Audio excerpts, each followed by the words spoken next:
Welcome to What We Watch When We Drink, a booze dancing media podcast featuring lively discussions about movies, TV shows, and anything else that we're watching while we drink our favorite boozy libations. If you enjoy this podcast, please subscribe on Apple Podcasts, Spotify, Stitcher, or wherever else you get your podcasts. What We Watch When We Drink, episode 5, and we're going to call this episode The Water of Life. Yeah, it's a mashup between the podcast and the live stream. I got my work cut out for me. I'm telling you. You do. That's a lot of. We are techie. You know, on the live stream, what we do is we talk to people and we drink whiskey, right? Yes. And on the podcast, we talk about TV and drink whiskey. Yes. And tonight we're gonna follow that theme through and drink whiskey. Excellent. We're the best. This is the greatest show on earth. That's why it's the hit of we have to. It's the hit of Apple. They love us there. Is it? Do they? Well, I don't know. We're going to find out. We'll find out in the ratings. Again, once this thing airs as a podcast, you can find us on Apple Podcasts, Google Podcasts, Stitcher, Spotify, and, ready? Audible. Ooh, Audible. We got us on Audible. And don't forget, just boozdancing.com. That's right. And email us at boozdancing@gmail.com. Ask us whatever silly questions. And, we will answer them. That's right. Again, the episode is called The Water of Life, and we have two very special guests from an upcoming whiskey film called The Water of Life. A whiskey film, right? Correct. A film about whiskey, maybe. A film about whiskey. Made out of whiskey. It's probably about whiskey, I would think. So we like whiskey. We like it a lot. Whiskey. There's a theme, an ongoing theme here. So I think we have a little video, don't we? And then we'll bring in our guests. Yeah, we could do that. Hey, ready? Bam. There was an idea of doing this two-cask approach, so with sherry and bourbon, bringing these together with varying different ages. At the time, that was a really fundamentally innovative thing. David Stewart at Balvenie with the Balvenie Classic was the first to openly talk about it. I didn't think we were doing anything special about it at the time, but I thought, well, what would happen if we actually recast some whiskey from American oak into European Spanish oak? It produced a whiskey which was superlative and which, immediately took off. It's allowed the whole industry to offer our whiskey lovers just something a little bit different.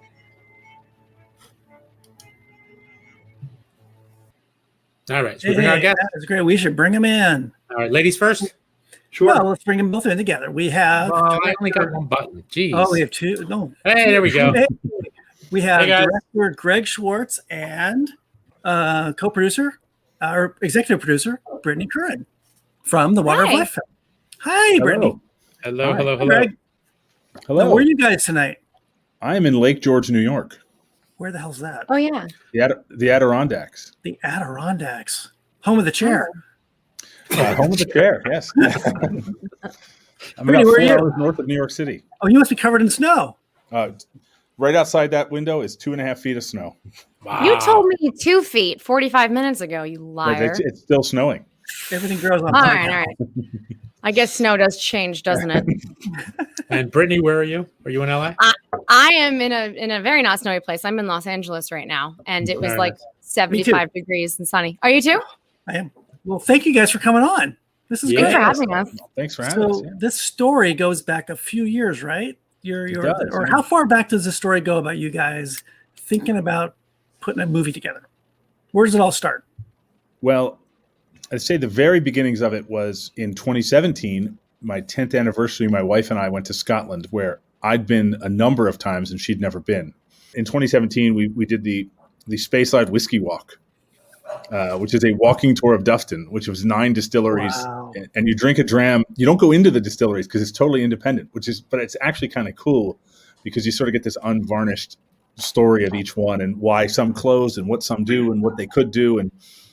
And during that tour is when this idea started percolating in my head that there was a sort of experiencing the similarities of the distilleries, and they all are in the same town. They use the same ingredients, same basic process, but the whiskeys are so different. And that's kind of really where it started to spin out in my head, along with 9 drams. So, And hence, an idea was born. mm-hmm. Well, that's how we wound up doing this. That's right. A lot of drinking. A lot of drinking. And by the way, we should all. What are we drinking tonight? Anybody pour anything yet? Not yet. I'm ready. I Pour got away. what do you have there, Greg? Having a Kilkerran 12-year-old. Ooh, I like the Kilkerran. Is that the pride of Campbelltown? That's good. It is. Because I'm where I am. My whiskey collection's at my place in LA, so I've had to kind of cobble together a little one while I've been here. This is where my in-laws live.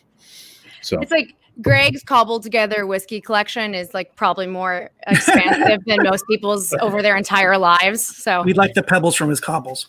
yeah, I know. He's like, oh, gross. I have like 15 whiskeys here. I have been getting tasting kits and stuff in the mail every day now. Like the FedEx guy and I have gotten to know each other here. What do you got, Brittany? I'm by the way, I'm obnoxiously posting on Twitter telling people to come watch, and I made sure to spend most of the time doing it while Greg was talking, so as not to disrespect the three of you gentlemen. Cool. Greg and I love each other. It's all love, We right, can Greg? tell. So that's the only way we can express it to each other. And the more we drink, the meaner we get to each other. Yeah. We like that. But then Like a we hit a family. tipping point, and it becomes text of like, I'm drunk right now, and I love you, and I will deny this in the morning. And like it's like it's it's a thing. Like Greg will deny all of this. So friends. I've revealed too much. So right now I'm having the Belvini Ton 1509. Wow. I'm Very not nice. sure.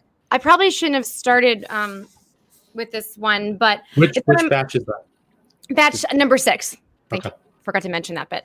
And my fiance, he gave this to me for last Christmas. And I'm so ashamed, but as I was starting to post on Twitter, karma got me and I spilled over half of my dram because I was, I shouldn't be on social media right now.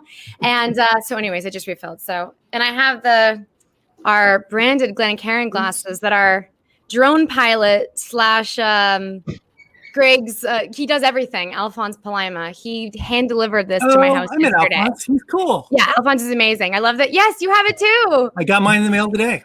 Yay! don't. Aw, I Fawn don't should have have- hand delivered it to you too, wherever you are. I don't in the- have one. But a little cheers. Are we all set? Mike, you ready? Yep. I'm ready. All right. Clink, boys and girls. Cheers. What do you There got? we go. Mike, Ange, what do you got? I got the Compass Box Spice Tree to start things off. Oh, nice. Can't beat that.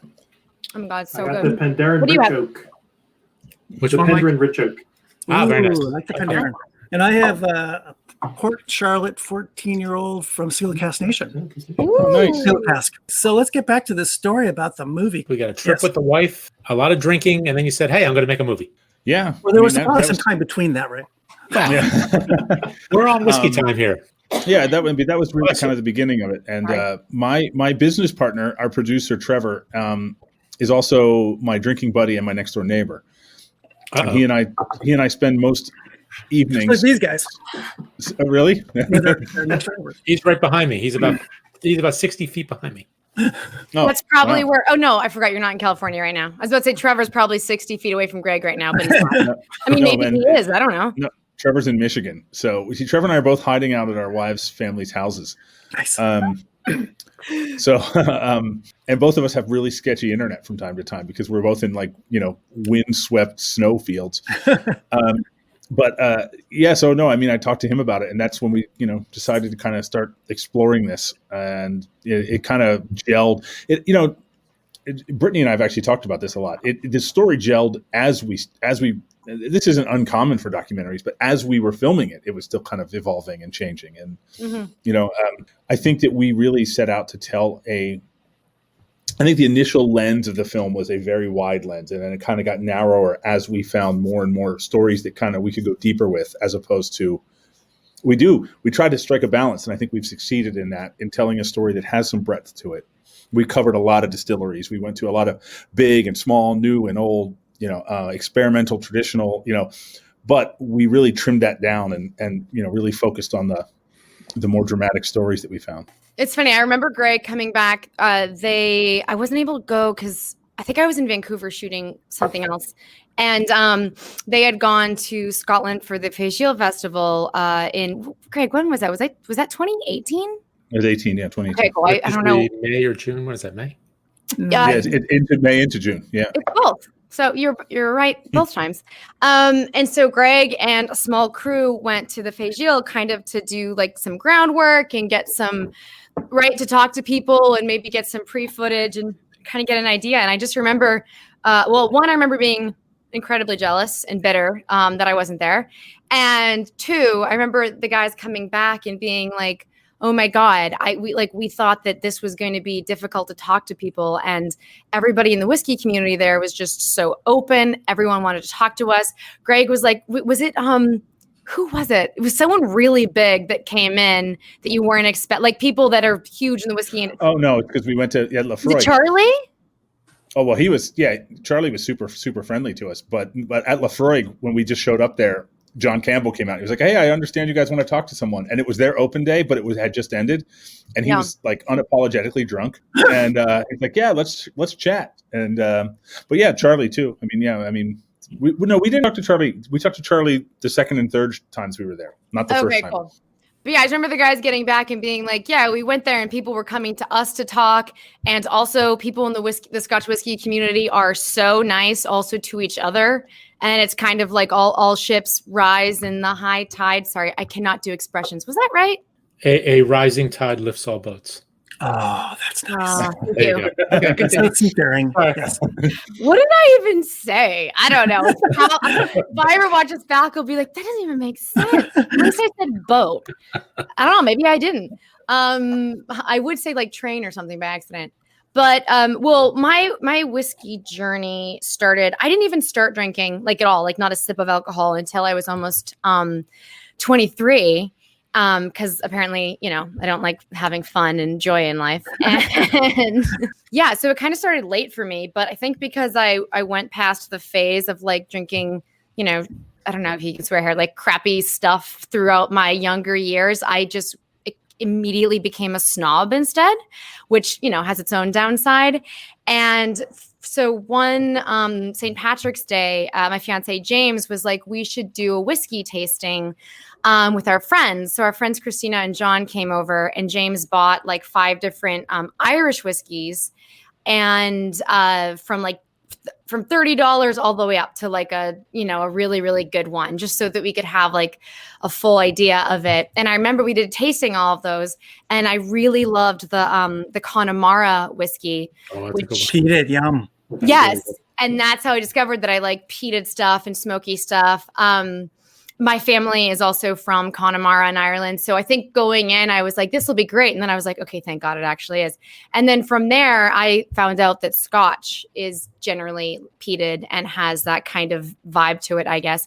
So I got into it, and I also wanted to start producing because I've been acting now for 19 years. And I really wanted to produce. And Greg, I hate saying this, Greg's one of my best friends, and we'd been wanting to do a project together. So we were talking about it, and Greg, the way I remember it is that Greg asked me to produce, and the way that Greg remembers it is that I asked to produce the film. So Greg's probably right. I think you just said, I'm going to produce this damn film. That might actually be my exact quote. That's only half true. What I said is James, her fiance, said to me, I think Brittany would be interested in producing the film. And then I reached out to you. So I do think that's we're half. You have James on the show? James? Look at him being my agent. Hey, James, come on over. Exactly. Come on down. And then yeah, Greg told me about the project, and I was like, I love whiskey now. And I love whiskey. I love you. And I think I will love producing. And so that's kind of how I got involved. And it's been so much fun. It's been ridiculously fun making this. So when you get together, Greg, and you're thinking about this and you're assembling your team, however you do that, what's the original concept? And you said it's changed, but what was the very original concept for the movie? Well, the only thing I think that really changed was the very first idea was whiskey. Period. Like whiskey, Irish whiskey, bourbon, whatever. Then it immediately was like, okay, no, this is way too big of a story. We should focus on Scotch. So then the second stage of that was that we were going to kind of pick 10 or 12 distilleries and do equal kind of looks at each one. And then it became much more, we really want to talk. The most interesting thing is what has happened in whiskey in the last 20 years, because whiskey was dying in the 80s. And this group of people kind of came together and completely revitalized the industry and changed it and brought, and the thing that struck me, the distilleries that I really, really reacted to were the ones that had one foot in the past and one foot striding into the future, that re-embraced the traditions as a way of reinventing the future. And I just loved that. I just absolutely loved that. And I immediately was like, well, no distillery did that more than Bruichladdich. And that's when Bruichladdich started to kind of come to the forefront of the story. And then we were like, oh, we'll never ever get to Jim McEwan, and then and we did. It was actually crazy circuitous. This, I got to tell you, the serendipity that has surrounded this film is amazing. I was an exchange student in Scotland. One of my good friends who I lived with there, I became friends with his sister years ago. She still lives there. She's a nurse there. I talked to her about helping us out so we'd have some feet on the ground there. She loved the idea. She said, you know what? I went to nursing school with a woman who was from Islay. Let me see if she can help. Wow. By the end of that day, she's like, oh, yeah, her name's Mary. And she's like, Mary knows Jim, and here's his email address. It was bananas. It was so, like, the odds of that were crazy. And by the end of the next day, he had written back and said, yeah, I'd love to talk to you guys. As we've learned over the years, everyone knows everyone on Islay. Yeah. Yeah. Right. And it stretches more broadly out past the island to the States, to all over the world. And it's a very interesting community. We saw someone that showed up on the chat here a little while ago was Joanne McGuinness from Canada. And Joanne was the originator of the term whiskey fabric, the hashtag whiskey fabric, which was, 10 years ago, Anne? Wait, hold on. Now we got to cut her a check. I know. I use that phrase all the time. I used it today. Joanne's the one. It was on what's it called? It was on your Instagram, wasn't it? Yes, and I wrote a director's blog today that'll go on our website tomorrow, and it's in there. It's this tangled web that this drink it connects us all, and it's great seeing people want to put it on film or in TV and in a glass, and it's all fun and games when we've got a little glass of whiskey in front of us. How did you get the team together? As a lot of directors do, I work with a lot of different cinematographers, but I knew immediately who I wanted to be the cinematographer because not only is he one of my oldest friends in the world, he has the best whiskey collection of anyone I know. Yeah. And it looks like a store in his basement. I was going to say you want the guy that doesn't drink so that the camera's always in focus and the lens doesn't shake. That's right. Unfortunately, we don't know anybody in our lives by that title. That's true. They're no fun. Slim pickings. One of the DPs I work with a lot called me and he said, I understand you're making a movie about whiskey and I want to shoot it and here's why. And I kind of cut him off and he's a friend of mine. And I said, Jeff, I got to be honest with you. Brad's got something you're never going to be able to compete with. I was like, he knows as much or more about whiskey than I do. He has an insane whiskey collection and he's a great DP. Like, it wasn't like he wasn't a good DP and he had these things. It was like the two of them would be neck and neck in my consideration cinematically. And then there was this extra thing. And Brad and I just work really well together too. And he, awesome. We always have. He's the first DP I ever worked with. So we know I've met Tim Sexton a few times. I know Tim was possibly going to be our guest tonight, and Tim's kind of was semi-famous for his Instagram account, counting down Star Wars movies and posting art for Star Wars movies. How do you know Tim? You know, I'll tell you the first half of the story and let Brittany tell you the second half because it's really funny. I know Tim through Brittany. And when Brittany introduced me to Tim's wife, we were just starting to put this movie together. I'm just going to tell this sentence and then you can tell the rest of it. Because Tim's wife said to me, oh, you should meet my husband. He and his nerd friends drink whiskey and talk about Star Wars too. That's funny. Oh, Nancy, that's amazing. I didn't know that particular quote, and that makes me love her even more now.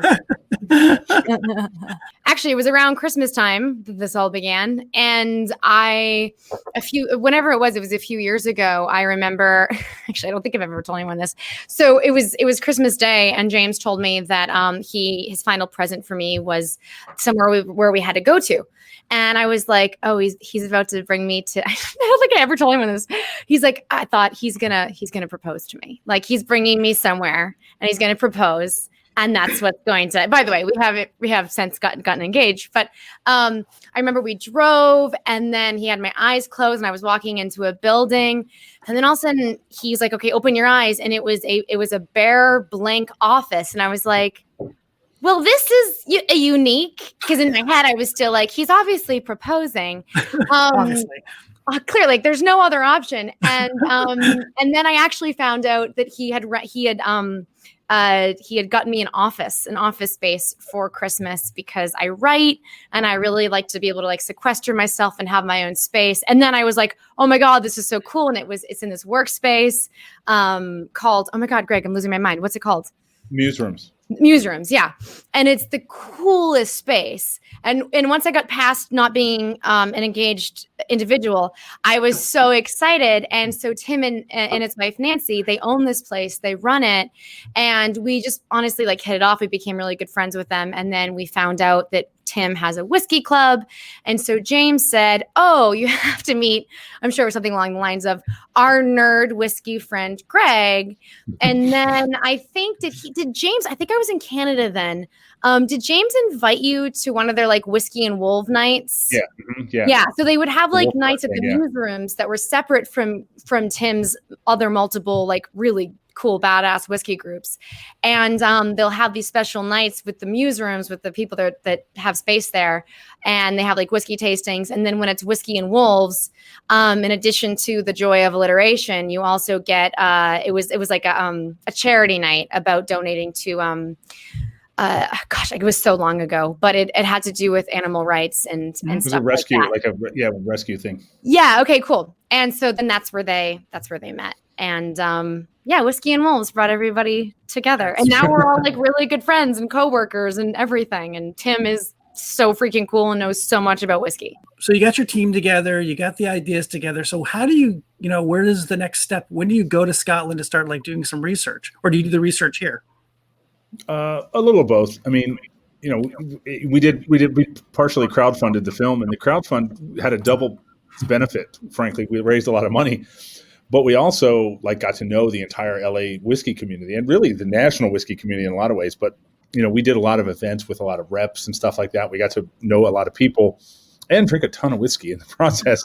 And then we went to, then like a very small crew went during Feshield 2018. Then we shot in November. Then we shot again in January, and then in February. So that's 4 trips? 3 trips to Scotland, and the 4th was to Australia. Oh, okay. We reached out to Jim McEwen and said we wanted to interview him one more time, and he said, okay, but I'm in Australia, and I'll be here for the next 8 weeks. And we figured, well, from when you're in LA, Australia is about the same distance as Scotland is, so... Sort of. Just two of us went to Australia. Alphonse and I went to Australia and lived in a treehouse, and then hired a crew there. How many distilleries did you guys visit in your various trips? Oh, yes, I think 18. I'm pretty sure it's 18. I lost track. Terrible. Well, plus it's kind of hard to say. Like, for example, we shot in the Glasgow distillery, which is also where I worked for a week. They invited me to come work there before the shoot. Nice. So I worked there for a week. We shot there. And then the master distiller there was in the process when I was working there of leaving. And 3 months later, he moved back home to Australia, where he's originally from, to open his own distillery. So when I went to Australia to shoot Jim McEwen, it was a 3-hour drive away. So then we went and spent a day at his new rum distillery in Queensland, in Bundaberg, outside of Bundaberg. How was McEwen in Australia? McEwen is a partner in a small distillery in Byron Bay, Australia, called Cape Byron, that makes Brookie's gin. And we were there to film him doing their first spirit run of whiskey. There's this amazing family, the Brook family, that owns this distillery with him. Their son used to be the Brooklady sales rep for Australia. That's how Jim got to know him. This family bought a farm and completely reconstituted a primeval rainforest on the farm of what would have been there 1,000 years ago. And they grow macadamia nuts. And then they had this idea of making gin entirely out of botanicals from the Australian primeval rainforest. These guys are crazy. Yeah. So Jim went there and they made this gin, which is amazing gin. My wife's a huge gin fan, and her favorite gin is The Botanist, and her second favorite is Brookie's. So they're both Jim McEwen's gins. Did you bring any of the Brookies back with you? Of course I did. You haven't given me any. So You how don't know much- I like gin. I have their slow gin, their regular gin, and I have a drink they make called Mac, which is a macadamia nut liqueur, which Oh. they told me Good. to pour over vanilla ice cream, which I've done, and I highly Oh. recommend. Well, we'll have to have a little tasting next year that I'm so obnoxiously inviting myself to. Well, I also have Lachlan, the guy I was talking about from Glasgow Distillery. Lachlan's, Yeah. I have his gin too. It's a Lantana gin. Is Lachlan the one that looks like James's long lost cousin? Yeah, it looks like Dave Grohl. Cool. Yeah. Yeah. There's a lot of Scottish people that look like my fiance. And we would just be like, it's another one that looks like a long lost cousin of James's, which is possible because he is Scottish after all. Well, he's American. He's American. A Scottish person would be like, he's American. So you got how many distilleries are actually in the movie? Just feature 3? Well, there's a difference between Yeah. the ones that we like feature and have interviews with people and kind of go in depth, and then the ones that we kind of just, Mention. show visually. Got I'm gonna let Greg take the wheel on the actual numbers though, because Well, I don't I don't remember. know. you feature 3 main ones, correct? No, we feature 5 main ones. Okay. Yeah, So I mean, forget the 5 for a minute. Forget those 5. So Yeah. you have 13 or so other ones that maybe, or whatever the number is. Give me a good story about one that's not in the movie. well, I got to tell you the one that breaks my heart. We spent an entire day at Springbank, and it was amazing. On the And- second trip. No, yes, the second trip. Yes, we spent an entire day there, and I don't know if you guys have been there, but it's a pain in the ass to get to, It which is. is one of the reasons I think Springbank is. I think Campbellton doesn't have many whiskey distilleries anymore, but we wound up not putting them in the movie, and it wasn't for anything that was wrong. It just didn't fit with some of the stuff we were doing. We talked about them; they're mentioned, but they're not. We have B-rolls, some drone shots of them and stuff, but it just didn't fit. And so, we're putting together a really nice extra scenes. I don't want to call them deleted scenes. They're just extra scenes that just didn't fit in the movie because we had a time limit we needed to get under. And I love the whole Springbank scene. I love our whole experience there. I love Springbank. Campbellton reminds me of the part of Pennsylvania I'm from, like this sort of Rust Belt, this place, its best moments are behind it. And there's still people alive who remember those places, and those days. And it was really, really great. And I love the whiskey. That's the other thing. I just love the whiskey. And so we're building this whole little kind of 8-minute mini Springbank standalone thing, entirely out of my own guilt complex of not featuring them in the movie. So what about a place that, another small place that you would wish that was more, I don't know, connected to the movie somehow? I would have liked. Well, no, you go Go ahead. on. Yeah, It's not a please. small. No, It's go. not a How about small one place. from Isla? I was yeah, actually that's what I was going to talk about. It's not a small place, but something that I would have personally liked featured in the movie more was Boonhaven, because I love Boonhaven, and also it was especially when we came back after we were wrapped shooting. We came back after we shot our our second to last footage that January. We came back to Isla for Fagiel 2019, and so we a bunch of us went and did the whole Fagiel thing. And the very last distillery that James and I went to was Boonhaven. And it's like, and I remember Greg telling me ahead of time, it's like this original Victorian aesthetic distillery, and you can just feel the history, and you can feel the spirits that still roam. But yeah, so I just really liked that you can it still feels like what it must have felt like in like the late 1800s and stuff. And their whiskey is so delicious, and it just aesthetically also would have looked a lot different. And I think too, because it was the very last place that we went at the end of Fagiel before like literally running to the ferry that I forgot to buy tickets for, and then everyone yelled at me for back to the They were mainland. right to do that. What? They were right to yell at you. Yeah, I know. There's rules. Damn it. Yeah, no one was happy with me that day. But anyways, and so I remember like going to Boonhaven and being like, I have to like appreciate this moment. And I bought a Boonhaven shirt and pins and all of this stuff because I was like, it's the last distillery and I haven't bought enough stuff during Fagiel. And but anyways, it holds. No one needs to hear about my obsession with purchasing things. Shopping But You're in good company with those two guys up there. oh, fabulous. Okay, so we're all. They're shoppers. Mike feels attacked right now. No, it's just true. Especially if it's shiny. Well, that's a question. That's a Shiny. good question, Angelo. You What? kind of pointed. I was thinking about this earlier. So you've been on this movie thing for what, 3 years ish, right? 4 Yeah. 4 years. Like So- 2.5 years. Yeah. So I mean, Greg was just more give like us a 3. factor of how large your whiskey libraries have grown in those 4 years since this happened, since you've been in this journey. You went from 1 bottle to 3 bottles, right? A lot. Me or Brittany? Yeah, whoever. Either. Angela, how about you? No, wait, that doesn't make sense. No, I don't buy whiskey. Brittany, how about you? Have you bought a Good, bought a because- ton? Yes, I'm glad you went with me first. Oh, ton 1509. I don't know if you meant to do that, but I really liked it. I'm glad you went with me first because Greg's probably even more impressive. So it's, don't want to follow that act. But I probably went from a couple bottles of scotch, like a couple literally, to James, how many scotch bottles do we have? Probably like 20, 25. That's But respectable. the thing I like about it is that we have really like curated, and there's certain ones that's kind of like daily drinkers. But we also, we Okay, so travel. what's your daily? Yeah, what's your daily drink? My daily is definitely the classic Lottie and also Lefroy quarter cask. Oh, that's a good daily. And yeah, and Yes, sometimes Jerry. monkey shoulder as well. But yeah, so one of the things that we do now is we try, not really this year, but we travel a lot. And Heathrow has one of the best whiskey, Aaron definitely knows, one of the best duty-free whiskey or just whiskey stores in general. Anywhere. That's actually the whiskey I'm drinking right now, the Lefroy PX cask. I think that's where I got this. So one of our new favorite things to do is when we go through airports, which usually is a lot and sometimes on like a weekly basis, is we just go through and search for the airport exclusive. But James compiled his own list of airport exclusives and he rated them. And I think when he sent that general email to the entire crew of Water of Life, by the way, like a year ago, I don't think anyone realized. I think everyone thought he copied and pasted that from like a whiskey blog, but James actually spent hours and hours researching it and doing it himself. And I was like, he's not being appreciated. I was going to tell that story because he told me later. He's like, or maybe you told me. You're like, he compiled that list of just travel retail whiskeys. That's funny. Yeah. Yeah, I was like, that wasn't a copy and paste situation. That was like actual like. When you're on the internet and you find a weird list and you were like, who the hell made this list?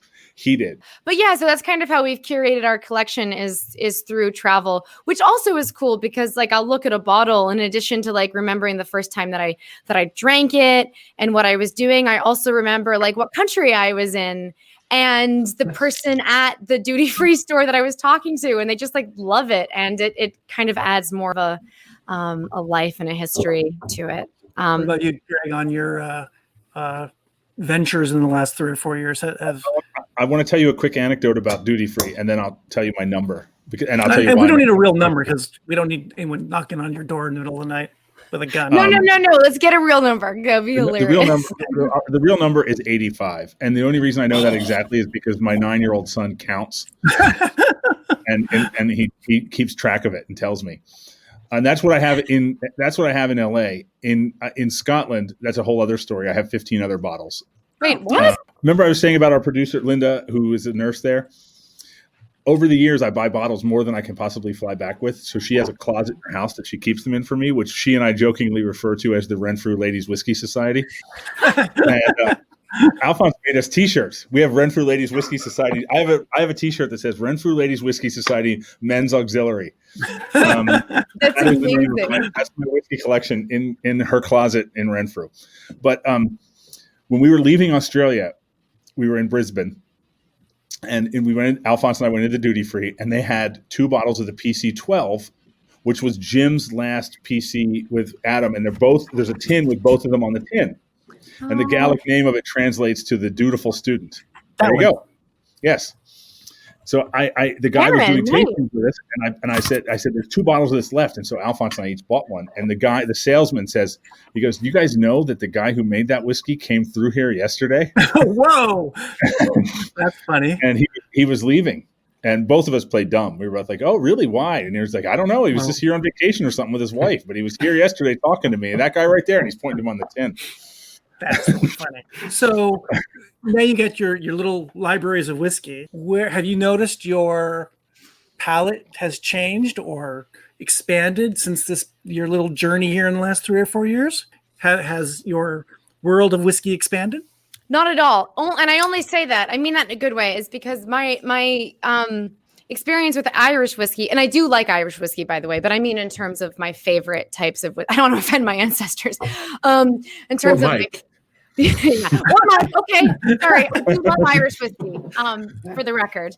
I just finished off a bottle of Redbreast 15 the other night, actually. I love that one. That's a good one.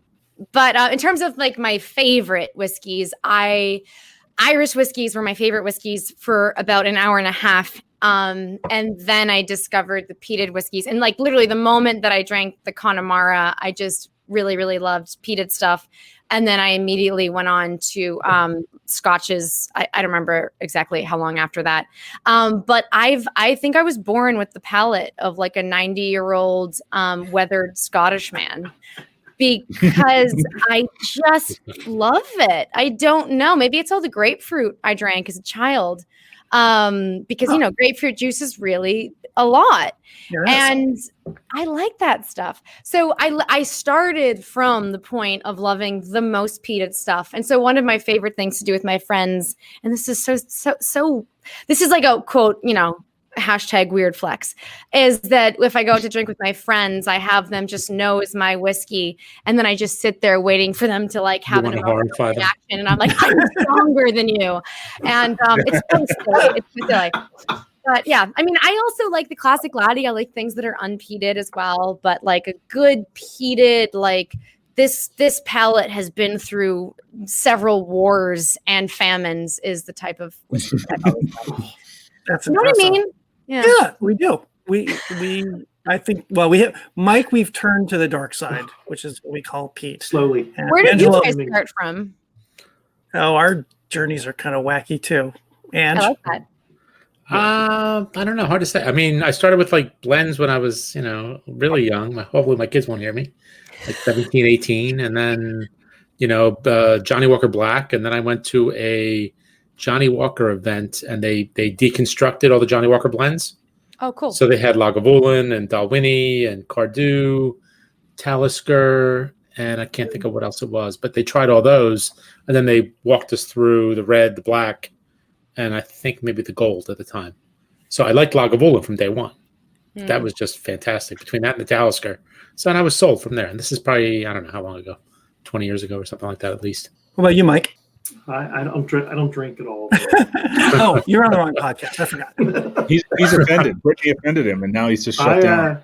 I basically I got Irish whiskey from my dad, and I just got better Irish whiskey as I got older. And like you said, you don't drink the crappy stuff anymore. You kind of not snobbish. You just get a more refined palate, so you try something else. You're much kinder to yourself than I am to myself. And Irish whiskey, navigate towards Speyside or Campbelltown, and these guys drag you over to Islay. We drag him kicking and screaming through the peat bog. They hit me over the head, threw a black bag on my head, and I found myself in Islay. I don't know what happened. Pretty much what happened. Mike, is your family Irish, Mike? Yeah, Irish and Scottish. Yeah. Okay, cool. That's awesome. So, Greg, have you seen your palate change or your interest change over the last 3 or 4 years? Sure. I mean, not in a huge way. Just literally right before we left LA. I got to be honest with you, it's not easy. It's not even possible to find this in the Lake George metropolitan area. But, I've been really diving deep into Edredauer lately. So like into the sort of funky stuff. But it's funny. 2 years after I was an exchange student in Glasgow, I just moved. I just quit. They used to have these things. I can't remember what they're called. They weren't J1. That was the opposite when Europeans would come to America. But with the American equivalent, I got a student work visa to go to Ireland and work. And I just moved there for 6 months. And I got a job for a company. I'm 6'6" and 300 pounds. And I got a job at a company that hired out bouncers to nightclubs. But nice nightclubs. I had to wear a tuxedo. What? And so I would only ever work Fridays, Saturdays, and Sundays. So I'd spend all of my weekdays hitchhiking around Ireland. What? And I did this. And it's funny because I went there to write, and in my memory is like at the time I was like, I got nothing to write about. In retrospect, I was like, that was by far the 6 months of my entire life. Because you were hammered the whole time. Well, yeah, but I fell in love at the time with Patty. and which is like the cheapest whiskey in the world. Oh, Yeah. And I still have a soft spot. Patty. Patty's really good. I have a soft spot for that. Patty to this day. I never ever am without it. One of my good friends from those days in Ireland came to my wedding here in Lake George and brought me 2 bottles of Patty as a wedding gift. And so everybody at my wedding was drinking Patty, so I still have a soft spot for it. It's funny. Ireland is a completely different place now than when I lived there. And I mean, it was Ireland at the time had 3 miles of expressway in the entire country. And it was just basically from central Dublin to South Dublin. And that was it. And when we were shooting, we went to Mark Renier's distillery in Waterford to shoot. And my friend Kevin is a farmer in Kinsale in Cork. And he said, I'll come visit you guys in Waterford. I was like, I said, I'd love to see you, man, but we're only going to be there for 24 hours. And he's like, well, no, I'll be there in like 2 hours. And I was like, it's 4.5 hours at least. He's like, no, it's not anymore. There's freeways, and sure enough, he was there in an hour and a half. Anyway, that didn't really answer your question, but I got to throw in some. Sorry, I wanted to hear about it selfishly. I didn't know about your Irish years. That's really cool. Me and Mike appreciate that, right, Mike? Absolutely. We're friends, right? Well, I'm this movie's Irish. going to be all about Irish whiskey, so we're waiting for that one. We have so much extra footage that we didn't use, and a ton of it was shot about independent bottling. We have a whole segment in the film about independent bottlers, but we didn't use anywhere. We used 2% of it. So our editor and I decided, we're like, let's look at this and make another film entirely about independent bottlers. So we figured it out that with 3 more days of shooting, we could make an entire second film of independent bottlers. And literally the 3 more days of shooting is just to create a more comprehensive picture. Like we need to talk to John Glazer. We need to do a thing about Compass Box. And we need to talk to Cadenheads and Signatory.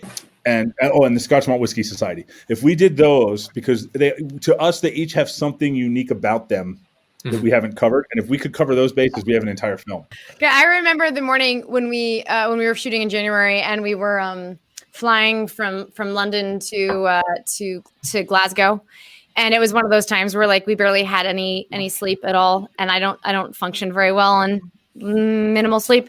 And we got to Glasgow, and our very first interview that morning was with Chris Leggett from Douglas Lang. And I remember going into like this beautiful old building, and we were up on their top floor and their like private tasting room. And I was really tired because, I had barely any sleep. I'm also a little, I don't know if you can swear, bitch, like in terms of sleep. Oh, just say it. I can't. Yeah, I'm just a little bitch when it comes to no sleep. And so I was already tired, and we were sitting there in the chair, and I was so comfy. And then, it's 9 a.m. and they offered us some amazing whiskey. And I mean, what am I going to be, unprofessional and not drink? So we took we drank some of a little, like not anything drunk, but like a little bit, but it was just enough. And I remember sitting there and being like, this man is so fascinating and amazing. And I am the producer who is slowly closing her eyes. And I felt horrible. I remember like excusing myself to go into the bathroom to do like some squats and be like, wake up. And, but I wasn't going to say no to the really fancy whiskey. But yeah, talking to Chris was awesome. And like, I didn't actually know about independent bottling and that whole world before we started this film. People don't. And my introduction was, you said a little bit about it before, but then talking to Chris that morning was so cool. And so, yeah, when Greg kind of like pitched to all of us about making a different film about it, I was like, oh, that makes so much sense. Because I feel like a lot of people don't know about that world of, whiskey. And there's a story there. There's a story about blends and how all these distilleries started off being, helping to make blends. And Berry Brothers. Berry Brothers. I've never had that. Well, Angela, another independent bottler. Yeah, okay, cool. I've never had that before. So there's lots of independent bottlers, and that's an amazing story. And this is an amazing whiskey. That isn't it. Well, what is it? I want to try it. It's a Kalila, right? It's a 2007 Kalila. Yeah. You know what? In 2019. If you show me an independent bottling of a whiskey and you tell me blindly, I have just by looking at it, I have to guess what it is. I'm always going to guess it's a Kalila. I feel like seems to be a lot. 20% of independent bottled whiskeys are Kalilas. And I like the independent bottlings of Kalila way better than the stuff that comes out of the distillery. 100%. 100%. I say that all the time, and Tim gets mad at me. Tim Sexton disagrees with me. I think it's absolutely true. The one I'm having, I switched over from the Lafroig PX cast to the Ardbeg Ugadal. Oh, the Boogie's good. I know I'm not possibly going in the right order. I did a Twitter poll earlier to have people choose what my third whiskey would be. And for the first time in my life in a Twitter poll, not that I've done a lot, it was a perfect tie. So I was like, I don't want to disappoint people. So instead of having 3, I'm having 4 tonight. But anyways, it was the PX cask and the Ardbeg Ugadal both tied equally. Tim just yelled at me via text and said, "Excuse me, sir. I greatly prefer the indie bottlings of Kelly." Oh. So obviously, I'm thinking I'm whiskey addled and think of someone else. It was 50-50. You guys wrong. Yeah, whatever. I think it was Charlie McLean who told me, someone who like really studies that level of the industry, said that the reason there's so many indie bottlings of Kalila is that Diageo is really good at adjusting the demands of Johnny Walker blends. And so they never cut back the production. The production stays what it is. And if the demand goes down, they just sell to independent bottlers. And if it doesn't, then they don't. And that's why, I think that's why you see so many Diageo brands in independent bottlings. You know malt nuts, Greg? Yeah, sure. So I did a malt nuts Kalila tasting, and it was like 20 of them, and they're all independent bottlings. I think Josh Peters told me about that last week. Yeah, the same exact tasting. That's funny because Josh, I think, was the one that poured all the bottles. Josh is the whiskey jug on everywhere. Josh is in our film. There are 2 American whiskey writers in our film, Josh and Jenna Eli. They're the only 2 Americans in the film. Oh, that's awesome! Nice. Great. Well, there's not a more intelligent person on talking about whiskey than in this country than Josh Peters. That's for sure. Hey. And Angelo and us. Come on. Yeah, we just drink it. We don't talk. We're good at drinking it. He's better about writing about it. So when's this movie coming out? When are we going to see this thing? January 22nd. It's going to come out. It's going to stream through our website. We were actually going to premiere the film at Bruichladdich at the Feshiel this year. Oh. And I got to tell you, that's gutting enough. They were going to do the Valinch release that week was going to be our film on the bottle. Ooh. We actually had even signed off on a photo. Wow. Yeah, it's going to be like a water of life iteration. The whiskey nerds and our DP Brad was in the photo. They wanted us to select a photo that really spoke to the film, and we have a great photo of Brad and the tripod and the camera on the cliffs of Macher Bay and I'm interviewing Jim McEwen, but I'm not in the photo. Brad's the biggest whiskey collector I know, and the idea that he was going to be on a Bruichladdich bottle I'm sure he was going to take a second mortgage out on his house just to buy the entire cask. Oh, that's funny. Bruichladdich was, they were so into it too. They were going to have whiskey flavored popcorn. They were going to get searchlights and a red carpet and do a whole thing in a warehouse. Awesome. So the whole thing fell apart, obviously. And then we had 7 whiskey and film festivals we had been admitted to, and they all went away. Mm-hmm. So the film's been done since May. And, we were waiting and waiting and waiting for the world to kind of figure itself out. And we just finally said, you know what? We actually been working with a team of guys who specialize in hybrid distribution. And they were like, yeah, you guys are, because of the whiskey fabric, that's thus my fondness for using the term. Hashtag Joanne. We were like, well, you know what? Let's just take this out to our audience, and then we can still go. We've had a number of offers for different streaming platforms and stuff like traditional streaming platforms, and we'll wind up on one of those. But Peter, our distribution consultant, said, you know what? He said, you guys need to view that as the last gas station before the desert, not the first one. He said, go do your run. Take this out to the whiskey world. So January 22nd, we're going to have a Burns night celebration, and we're going to do a couple of nights. And the reason we're doing a few nights instead of one is twofold. We have an audience that we've developed all around the world. We have a ton of people that have been supporting us in Germany. We have a ton in Singapore. There's no hour of the day that's a good social movie and whiskey drinking hour in Singapore and Germany. So, not with that attitude. The other thing is the cast of the movie has now all seen the film, and they all agreed to kind of do Q&As and events with us online. And we couldn't put them all in one, or we'd be robbing them each of their own sort of star power. So we're going to do a couple of nights in a row, 6 nights in a row of one. But we're going to make the film available throughout those days. From 22nd to the 27th, I think it is. Yes. Yeah. And then after that, we're actually going to do a bunch of kind of private events with different whiskey clubs that have reached out to us that want to do things where we're going to do a smaller, Q&A. Those people get me and Brittany and Brad and stuff for and Trevor for Q&As. We're really going to try to honor the support we've had in the whiskey community and kind of share the film with them in a way. I don't know, you guys have probably done this. I've done a ton now. As I said, I've gotten to know the FedEx guy here. I've done a ton of online events and tastings, and they're kind of fun.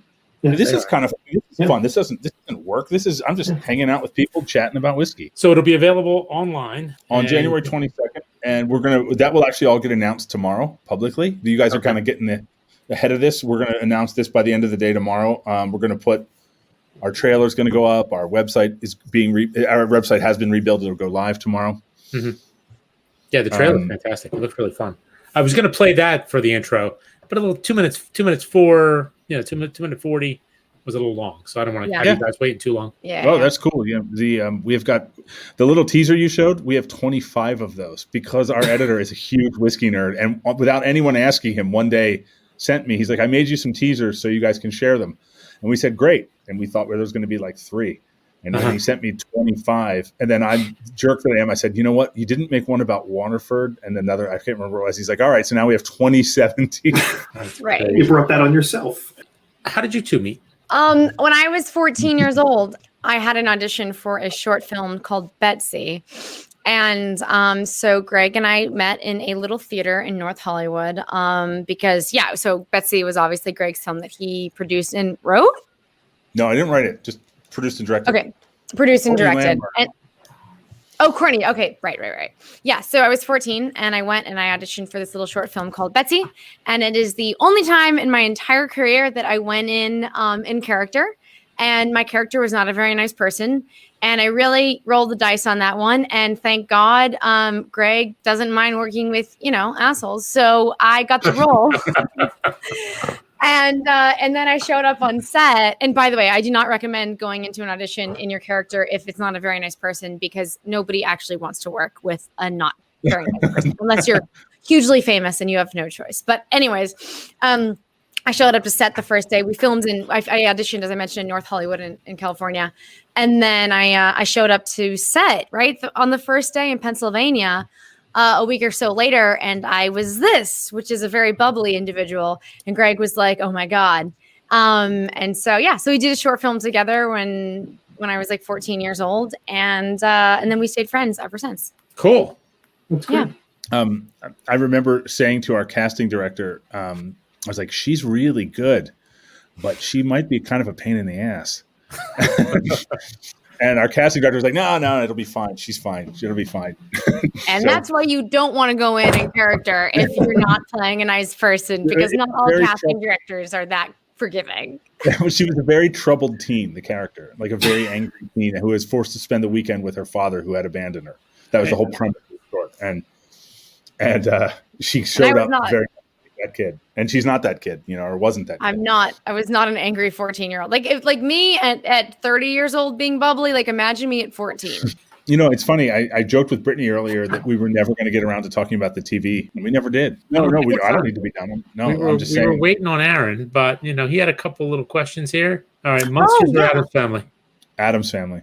Mike? Monsters. Wait, what? What's the question? I'm sorry, I missed. Monsters or Addams Family? Addams Family? Monsters, Addams Family. The Addams Family, but it's only because I've seen way more of that.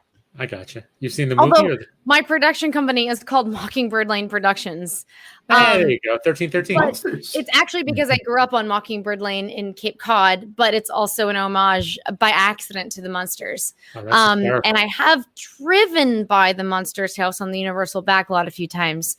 So, now it's Wisteria Lane. Now it's turned into Wisteria Lane from Desperate Housewives. But back in the day when it was still the Munsters house, I have looked at it in the flesh. So I got that going for me. Okay. But yeah, the Addams Family, but it's nothing against the Munsters. I haven't really seen much of it at all. Speaking of the Addams Family, I have a 5-year-old daughter who is showing early signs of being Wednesday Addams, and she has a very macabre sense of humor. And so a few weeks ago, Barbie dolls floating around. Yes. And a couple months ago, a Saturday morning, she came into my bedroom with my wife. My wife and I were still in bed. My daughter came in the bedroom. She thought I was still asleep, and she said to my wife, "Mommy, does everybody die?" And my wife said yes. And she said, "Is Daddy going to die?" And my wife said yes. And then she said, "Can I watch?"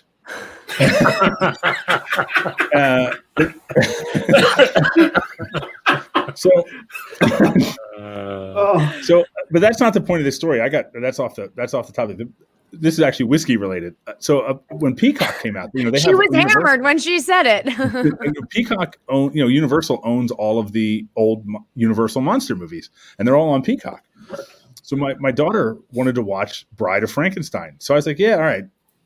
So my 5-year-old daughter and I watched The Bride of Frankenstein, and in it, Frankenstein has a bottle of whiskey, and I did a freeze frame and I zoomed in, and so what was it? There's House of Lords, and I looked it up, which was a blended whiskey in the 30s. Oh, that's funny. wow. And I took a perfect screenshot of it, and twice I've posted it on whiskey groups, and like on Scotch Addict or one of those, and neither time has it gotten any kind of traction or any kind of interest. And both times, like the nerd in me was so excited. There was like, today's discerning monster prefers House of Lords blended Scotch malt whiskey. Let's see what else we got here. So we were going to do like a top 10 TV shows. With being in lockdown for the last 9 months, I don't know about you two, but there's been just between all the streaming services that have launched and all the shows that are on there, been watching a lot of TV. So I think I sent you the list of all shows that released in 2020. For me, there's no doubt the best show, my favorite show on television. Really? Right now, I did a 2 through 10. I did 1 through 11. Actually, I couldn't decide between two, but 1 was a piece of cake for me. Okay. There's only one show right now that I cannot wait for the 3rd season to come out. That's a clue. It's my favorite thing on television. I've rewatched both seasons a whole time through. Brittany, do you know what it is? You heard me talk about it. You've heard me and James talk about it. Well, don't spoil it yet. Let's work our way up to the list. Okay, sure. Sorry. Welcome back, Aaron. Welcome Technical back. issues. That's okay. That's the story of our lives. So yeah, we're moving on to the TV shows. Oh, fun. Moving on to our top 10 list. Yeah, what are we drinking first before we go into that? What are Are we we pouring? moving on? Well, I don't know. Sure, why not? I have to. I mean, I'm suffering over here. Of course so. you have to. Oh God, I hate this. It's what we watch when we drink, and what we drink when we talk about what we watch. What are you gentlemen pouring? I'm going to have a little more color. I'm going to go back to the car chase. I think. I've got a Valence. Run at 12. I'm going to Is that the New do York edition, Mike? Yeah. because I was inspired by Greg. I'm going to do the Yay! Oh, nice. 10. 10-year-old. Ooh, the Ben Romick. Oh, Greg actually, Greg came to my birthday was in June, and we were supposed to be in Scotland at Fagile for my 30th birthday. And so instead, James brought Scotland to me and bought me a bottle of scotch from every single distillery on Islay. And Greg came to the house in a social distance, charming manner, and he got me actually a bottle of Ben Romick for my birthday. So Nice. shout out Greg's kindness and Ben Romick. Anyway, sorry. What is everybody else drinking? I just got really gushy about my birthday for a second. Sorry. Oh, that's okay. I went back to the Lefroy. I went to the car chase. It's the Fino cask. I think it's a 2018. I think that's a Lefroy 2018 is actually edition. my favorite distillery. Which one? Just Lefroy in general is my favorite distillery, but I don't know what my favorite expression is. I really love the Lefroy 16, but I'm not sure. I just love Lefroy. So do I. I have a scarf and I couldn't find it because And the car chase is the only one that I try to get every year. I haven't had that one actually, so that should be my next. Well, it changes every year. So. It changes every year. Oh, does it? Okay, It's cool. the I didn't visual know that. release. It's Right. the Fagile release. Yeah. Right. Didn't you have the one Oh. when you were there that year? When you were in the 2019? Yeah. Wasn't that the double, the Yeah, last year was the triple cask. triple cask? Yeah. Triple cast last year. Right. Yeah. Oh yeah. This year is Anyways, a sorry. wine finish. And I actually have the Valence from Berklati that Oh, I nice. poured myself. And on the back is Limbic Ewan. Oh, nice. Oh. So were we on talking about TV before I left? Yeah, that's where we moved on to the top 10 shows of 2020. Ah, okay. You guys got go it. first. I forgot to compile this list, so I'm really quickly doing it. Which, Brittany's in one of the TV shows, literally that's on the list. So Did we mention where we all know her from? Did I miss that? Brittany, where you been acting the last few years? And Mike's a fan, by the way. Oh, yay, cool. And Yeah. my wife too. The past 4 years I've spent on the show The Magicians on Sci-Fi. And that's the thing I've been so subtly referencing that I was filming up in Canada because we shot up in Vancouver, which I love. And so, yeah, Vancouver's fantastic. Vancouver is That's an good. amazing city. But yeah, I'm primarily an actor. I've been doing that for, 19 years, and then producing for the past few. But So that's you're my producing a movie while acting on a TV series. That's impressive. yeah. The last season of The Magicians, that's exactly what was happening. And then after I wrapped, about a month later, is when I flew out to the UK to do the last bit of filming in that part of the world, at least. But yeah, no, I've been acting since I was a kid, since I was 11, and that's how I met. That's why I was 14 when I met Greg, because that was the second week of high school, and then I had to drop out of high school. I mean, I didn't really. I ended up going to like a charter school, but Greg, you're kind of the reason why I stopped going to normal school. You're not the only one. Probably. All right, so I distributed a list of all the shows that released in 2020. And I went through, figured out how many I watched. I watched 21. I watched a couple others. Like I went back and watched Halt and Catch Fire and You're the Worst and a couple others. And they were not 2020 shows. So, and they would have made the top 10 list, but they're not 2020 shows, so they don't count. They don't count. They don't count. So I made 21 and I picked 10. So where do you guys want to start? Why don't you start, Angelo? All right. Well, number You're 10 the one that put all the work into this. I feel like it wasn't that much work.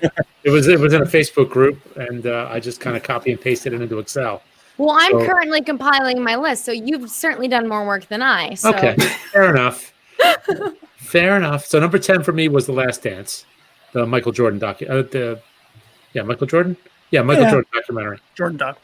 I'm getting all confused. Like I'm thinking movies, and I'm thinking Michael B. Jordan. I'm like, they're two different people. Yeah, I know. I think of Michael B. Jordan for random right. reasons. Yeah. I don't know why. Just talent. Just his talent. Nothing else. So that was number 10 for me. That was an important one socially because we were all going nuts pandemic-wise, and we had no sports, and that was like our first bite of sports in whatever it's been. And oh my God, we could watch basketball from 20 years ago. And I didn't really follow basketball then, so I knew of Michael Jordan and Scottie Pippen, and I know of Steve Kerr now. I didn't realize he played for the Bulls at the time, and just all the stories. It's like, oh my God, this is insane. I mean, it was a little biased because Michael Jordan produced it. But I don't care. It was just done really, really well, and it was completely compelling. And my son got sucked into it, and I knew it was something to look forward to for the next 5 weeks. The fact that the whole country sort of was sucked into it spoke volumes about where we were in this pandemic thing. Fonzo, who was number 10 for everybody else? What was my number 10? I don't have my list in front of me. 000, I think, was my 10, which I think it was on... It was on Amazon. Say Amazon. I was going to say Hulu, but Amazon. That was really interesting filmmaking because it was cast or filmed over like 4 or 5 countries and very expansive look to it, and an interesting farce, criminal drug smuggling thing. Some big names in it. Gabriel Byrne's in it, and there's like 4 languages spoken. It was Africa, Italy, New Orleans. It was big. It was a big production, and I think I really enjoyed it. It was really, really good. Who else? Greg, please go next. Me? You want me to go next? Here. I'll tell you the reason I have 11, and it's because 10 and 11 are kind of a tie, and I'll tell you why. And for me, they're Letterkenny and Brockmire. And the reason being is Letterkenny is a guilty pleasure that I kind of hate that I like. I love that. I love it. and I haven't watched season 4 of Brockmire. I'm watching it, and I love Brockmire, but I'm a season behind. So I kind of wasn't sure, how flexible I was going to give myself, what level of flexibility I was going to give myself on that one. So both comedies, but I love Letterkenny. It's the weirdest show. It's just so weird. That's great. Season 9 starting, I think, in a couple days. Did you see the cold open that they released to the first episode about the traveling? Yes. Oh, it's just about the British accents. It's so funny. I watched it 3 times. Have you seen the Letterkenny little cartoon shorts? Little Kenny. Yeah. They're just like little mini, like, how long are they? Like 2 minutes long or something like that? 3 minutes long? And it's like the kids, they're like the characters, but they're in like elementary school or something. It's very funny. Same actors. That's a great show. and Brockmire too. The first scene of the first episode of Brockmire might be the funniest 3 minutes of television I've ever seen in my entire life. I must have watched that 15 times. Frank Azaria? Yeah. Yeah. Who else is in that? And do you know about like the birth of that show? Like that, it was all based on that. Yeah. The idea of that cold open, like that first 3 minutes.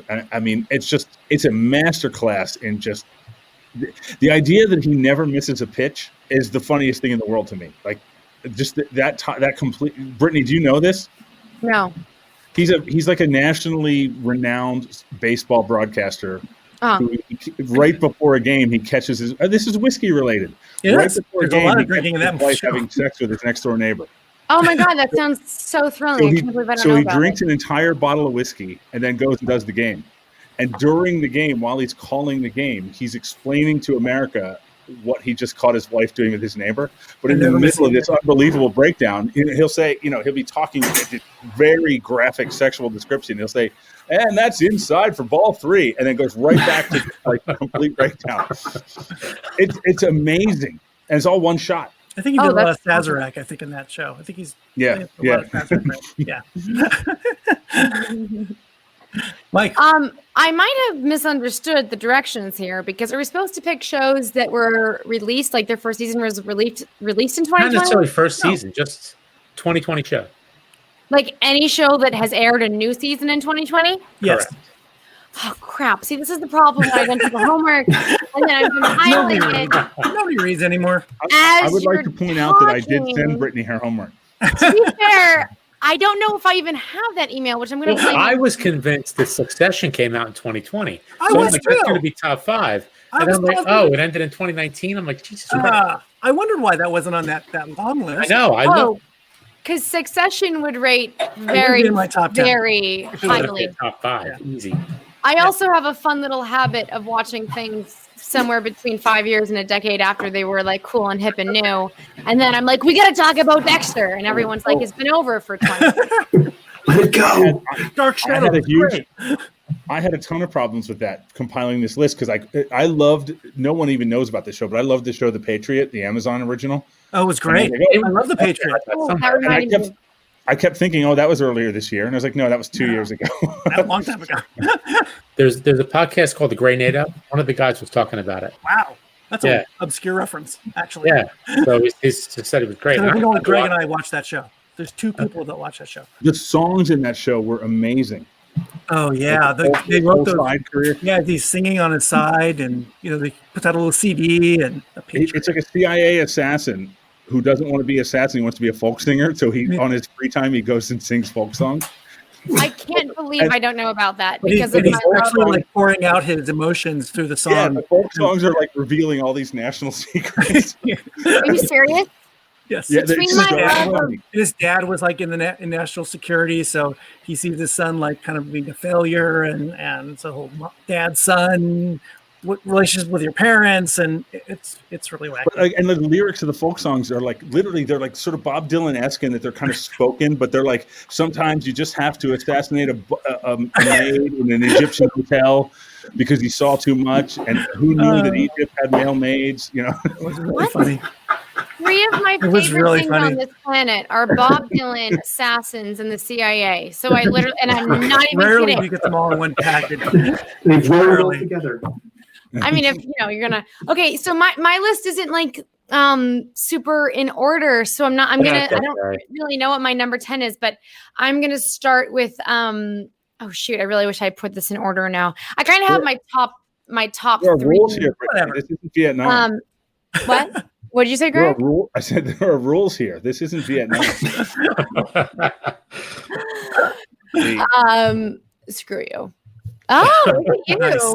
Oh, speaking of impressive. Big Lebowski reference. So I'm going to start with the show The Great, the one about Catherine the Great. I really love that show a lot. And I think the first season came out this year because I really like period pieces and I really like grounded absurdism. And I feel like it kind of meets the two really well. I started watching. I have to go back to it. It kind of reminded me of The Favorite. Yes. Yeah. Oh, God. I love that movie. Just because it was so vicious. Yes, and I also love viciousness. Was he in the lead role? No. That's The Favorite. I'm getting them all confused. Was he in The Great too? Wait, who again? Nicholas Hoult. Yes, yeah, he's the lead. He plays 'Cause he's in Czar. The Favorite also. Yeah, is he? Yeah, I think so, isn't he? This I is don't how remember. our podcasts usually go too. Usually, I yeah. remember names. What? and we can't- All right, well, keep talking. I'll look it up. Sorry, I don't even remember. Yeah, don't double check. I will. I'll hit the old IMDb. What else you got, Brittany? No, aren't we going in rounds? Do I have a second? We'll never. Yeah, we'll Mike. never figure Oh, that speak out. up, Mike. We can go around again. Wait, let me Read your just whole narrow it list. down to 10. Read your whole list. Read your whole list. 10 to 'Cause 1. there's gonna be a lot of Wait, crossover. I'm hijacking this. Read your list down, but skip number 1. We'll come back around on that. Good idea. That's a good idea, but I would love to go last if anyone would do that for me. Can I beg off for 30 seconds? My laptop's going to die. I need to go grab my plug. Absolutely. Yeah. Please. I'll leave my AirPods in so I can Really? hear you while I'm doing it. Okay. I was about to say we could finally say what we really think about Greg, but that's Greg who? no. I didn't realize We he was still can. It's just not to his Good Lord. face. You know what, Mike?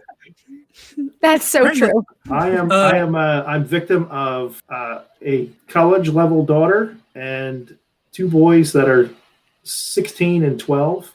So my time watching television is very limited because I have to watch whatever they're watching. Bastards.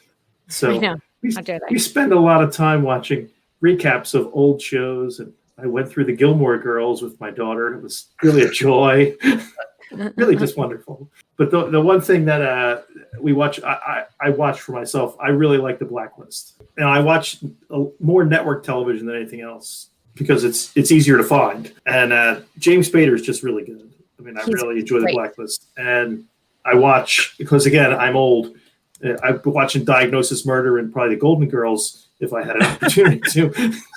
So I watch NCIS because I do like watching people commit crimes and try to figure out a way to maybe do that myself someday. I don't know. It's kind of like the Dexter thing. You just kind of want to know what's going on. I love a good serial killer. It brings me lots of comfort. That's why the British stuff is so good. Yes. But All the murder is just comforting. my I walked wife away is for a 1 minute. huge. I love a good serial killer. That's what I is came a back huge fan of Sam Heughan. So Outlander is something we have to watch every time they put an And it's in episode, a new Scotland. episode, an old episode, whatever. It doesn't matter. Isn't he a Dude, Lefroy brand ambassador? Big Lefroy. He's not. I don't think he's a brand ambassador, but he's basically a Lefroy shill. If he were out reading What? the phone book, she'd make me watch, and I have to watch the whole episode of him just Hey, your out buddy's there. here. Josh Peters Josh. jumping in. Hi, Josh. Dexter's Dexter's dad dad was was my really- neighbor. Oh, that's Who was cool. Dexter's dad? I Who don't was the remember dad? Dexter's dad. Oh, I The forgot. actor who plays his dad is so good. Hey, Brittany, by the way, Nicholas Hoult in The Favorite and in The Great. I There you go. feel like such a traitor because I've seen The Favorite so many times. Who did he play in The Favorite? Was he? Well, I forget who he Oh, was. he played like the Tory. Something like yeah, that's right. Played the equivalent. Yeah. He's he was an archaic, obnoxious version of Yes. modern times. All right, Greg. I hope we I can didn't just turn continue off on all your the list. Tories. on my list. You're going to just go through the rest, except leave off number 1. Oh, sure. Yeah, I can fire down. Okay, so 9, Bosch. You know, it's funny. It's going to sound very LA. I know one of the creators of that show. I mean, I haven't spoken to him in years, admittedly, but I'm going to used name know him. drop too, Greg. Don't worry. But and it kinda got me- name it drop. kinda Keep got me- going. You know, is it an LA thing? Are you all name droppers? We're all out there? Is name that what it is? but the, Yes, Even it's though like it was disease. not in Because the it's not what you business. know, it's who you know. is that show, but I mean, have you ever seen a show that did more LA reference drops than that show? You know, like they to the point that they force it into the dialogue. They won't, it's like, are you going to stop at, El Compadre tonight? Oh, those are good, those are good burritos. Bring me one. Okay. Then The Crown, Dead to Me. Oh, which crown? The newest one, the 4th season? Well, we just started it. So yeah. I we're haven't not watched through it yet, but so there's certain shows I watch with my wife. My wife goes to bed at 9:00 every night. So there's shows I watch with her. Then there's this whole second life I have. That's like this is my other life. I gotcha. Yeah, I'm the same boat. Everybody goes to bed by Dead to 10. Me also watch with my wife. Although Dead to Me, okay. but I also have a gigantic lifelong crush on Linda Cardellini. So of course. Ted Lasso, which I know Brittany's obsessed with. Okay. High Fidelity, which I'm furious that Was it Hulu good? for canceling. You know what's funny? I love the I movie. love the movie, and I love the book. The book's and great. I love the show.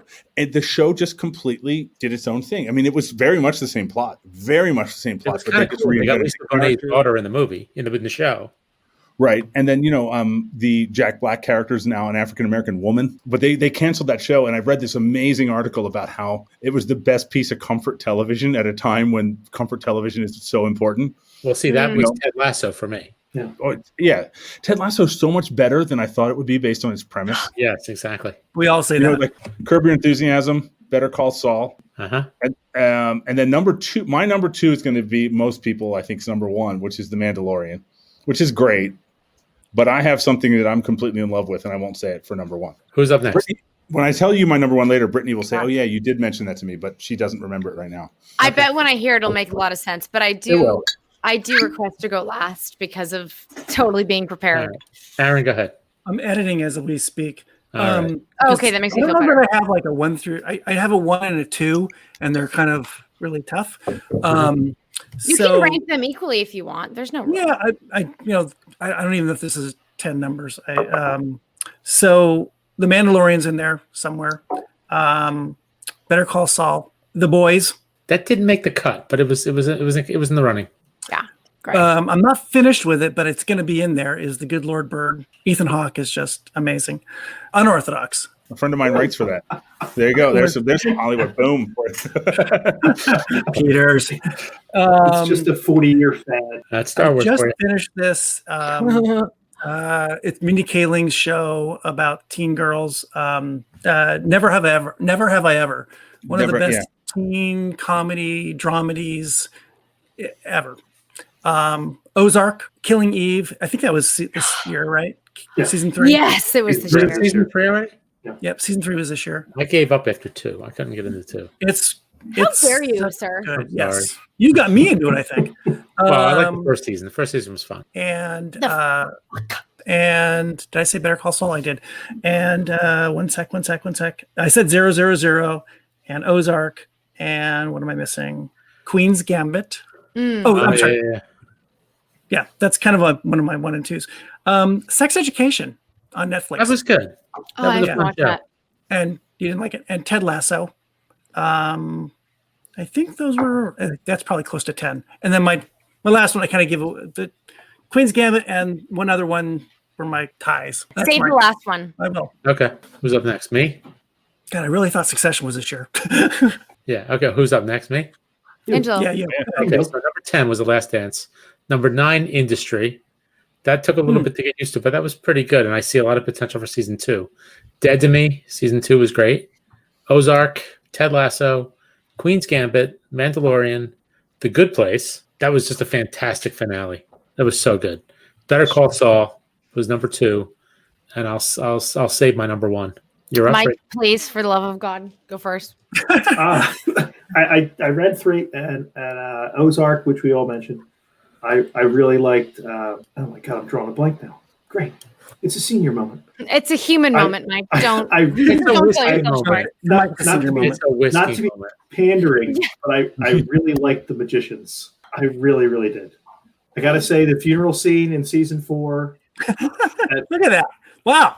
almost, That's impressive. almost killed me. No, he really knows. I that was the first table read that I've actually broke down crying Yeah, so much that I was embarrassed. I don't know how people did it. Everybody throwing something in the fire.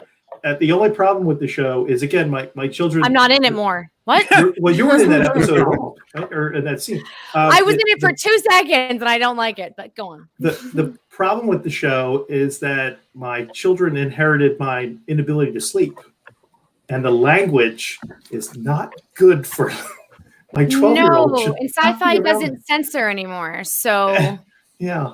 sorry. So yeah, gotta watch Sorry, that Mike. really late at You night. should step into my house. The stuff these kids watch. Jesus Christ. But Cobra Kai was one of my favorites. I really liked Cobra Kai was fun, but that was It not was a lot 20. of fun. But it's a good show. And I'll say, you already said my number 1. You already said, but you know, Just save it. Save it. so we'll move on. I have to pee so bad. Go right ahead. I'll Just be- not on. Just not on You're camera. allowed. Go ahead. Are you delaying again? On saying I am, and I actually do have my compiled list. I This is promise not I good do. for your And bladder. it's not just. I'll be right back. Just talk about whatever you need to. I don't have earbuds, and you can talk. Hold on. I'm so sorry. I won't enjoy it. Oh, you know what I forgot? I forgot Stumptown. I love Stumptown. Stumptown's You know, really everybody really talks good. about the Queen's Gambit, And my wife, it's funny when I heard about that show, I thought, oh, my wife and I will watch that together. And then she went and watched the entire season without me, and then never told me till after she was done. So now, for the last 2 weeks, I've refused to watch it out of spite. I'll show her. Yeah, I will punish myself. Very good. It's very very good. There's two that didn't get into my they're sort of in my top 10 if it was a top 12. Is Money Heist, which I love that whole series on Netflix from Spain. Just like what's it, Tokyo? No, it's a really fun show, and also Rami. Rami was good. That didn't make my list though. No. The other contenders were The Boys season 2, Flight Attendant, which I just finished, which was fun. Not great, but fun. Insecure, which was really good. I like that show a lot, but it didn't quite make the top 10. Lovecraft Country, McMillions, Perry Mason, Rami, Sex Education, The Undoing, What We Do in the Shadows season 2, which I'm in the middle of right now, and Your Honor with Bryan Cranston. You know, McMillions, I found myself by the end of it, I really would have been very happy if someone had come and punched that FBI agent in the face. Oh, I love the FBI guy. I want to show Justin the FBI guy. No, I realize, I get the fact that they sold the rights, didn't they? Yeah. I think Matt Damon bought the rights. Yeah, I think so. Yeah, it was Matt Damon. But what's she doing? I don't know. We don't know. What was I going to say? Something about McMillions. It was another show you mentioned. You wanted to punch the FBI guy in the face? Oh no, The Right Stuff on Nat Geo, the new series. You know that Leonardo DiCaprio produced. It's okay. It's not the movie's better, frankly, because the TV show really kind of wanted to be Mad Men in space. Mm-hmm. There's lots of cocktails. That sounds cool. That's a good pick. Every episode has cocktails and extramarital affairs. Every single one of them. But it becomes eventually the sort of whole astronaut thing becomes kind of a backseat to the sort of human drama, and I think it robs it of its grandeur. Because I don't know if you guys have seen the movie, but the movie I think is quite good. Great. Yeah. Well, so in the TV show, they 100% cut Chuck Yeager out. Really? How do you cut Chuck Yeager out? He just died. You know why he died? Because they cut him out of the TV show. That's how it happened. I heard it killed him. Man, broke the sound barrier, for God's sake. Wasn't it the first one? All right. I'm having that PC-12, guys. Since you guys talked about it. Yeah, I'm so sorry. I really genuinely wanted to hear everybody's picks, and so We're talking about things that didn't make our lists. Oh, good. Okay, cool. That's you're doing PC-12, and my Port Charlotte 10 is dead. Bye. I'm glad you saved it there with us. I'm going. That's exactly why I still had some, because when we talked about doing all the same whiskey, I was like, I set aside the last 2 drams of it. So now I'm going back to Kilkerran. There you go. I'm just reading all of Josh Peters' messages, and they're actually all really funny. I'm just like catching up on the hilarity that is his posts. Okay, so I my choices might reflect my decisiveness issues in my life, and I also have apology issues in my life, and I'm not going to apologize. So my therapist will be proud of me for one piece of growth tonight. So I'm not going to apologize for the fact that I have more than 11 picks, but I'll go really quick. So, anyways. First, I have 4 shows that I want to mention that are completely outside of my picks. The only reason is because some of them are incredibly old, and then other 2 of them aren't, but I just am not caught up personally on the most recent season, so it feels like cheating, but I still have to mention it because I watched it this year. So my 4 that are completely cheating, and because I'm an indecisive individual, is Schitt's Creek, The Good Place, The Twilight Zone, the original, and Sherlock. So Twilight Zone really brings it back, but I used to watch the Twilight Zone. I picked it up again. So I'm like 50 years behind schedule on that one. I also discovered Sherlock, the Benedict Cumberbatch version for the first time this year. And oh my God, it's one of the best pieces of television I've ever seen in my life. And then Schitt's Creek and Good Place are absolutely brilliant. I'm just not caught up, but they are perfect pieces of television in my opinion. Okay, so that's like my cheating stuff that I had to mention because I'm experiencing those things for the first time or almost the first time this year. Okay, so the rest of my list, which also I think I might have an extra thing on, sorry, is Woke, which is so hilarious. And my friend Marshall Todd, see, I'm name dropping already. My friend Marshall Todd is one of the writer producers on it. He also wrote Barbershop. And we have the same lawyer, and we met at a 4th of July party years ago. I'm so LA right now. But yeah, so Woke is so funny and so charming. Okay, so then Raised by Wolves. I really love. Is it good? I watched the first episode. It is out there. That ending of the first episode was just insanity. First episode was bizarre, like to the point that I thought to myself, how the heck is this a TV show? But then I watched the second episode immediately after because I was so curious. Ridley Scott? That was Ridley Scott, wasn't it? Yeah. Yes, it was. It gets less bizarre, but cooler, I guess. Okay. Yeah, I also really like science fiction a lot, so I'm a little bit partial. So yeah, and then Remy, which I watched for the first time this year. And the whole reason it's so good, the whole reason why I actually started watching it for the first time was because Remy Youssef posted on Twitter on the night of the Emmys of a quick video of what it looks like when you are nominated but don't win an Emmy during Rona times, which is that there's actually a person outside of your house in a hazmat suit with an Emmy just in case you win so that you can be on screen with the Emmy. And then if you're one of the individuals who doesn't win, they just leave. And I think that's such a good metaphor for all of Hollywood. That's horrible. And I also thought that he had such a, charming, refreshing sense of humor for posting his loss. So that's really why I started watching, and I love the show.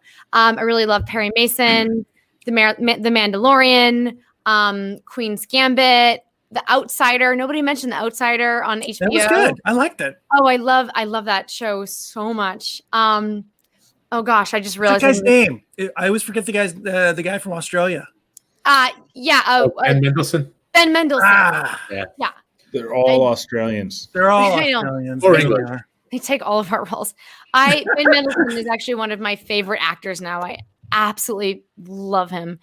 I actually think I might be a couple years late on mentioning this, but it's only because I've watched it for the third time this year. But The Bodyguard, and I feel like it didn't get enough credit. That was okay. It wasn't bad.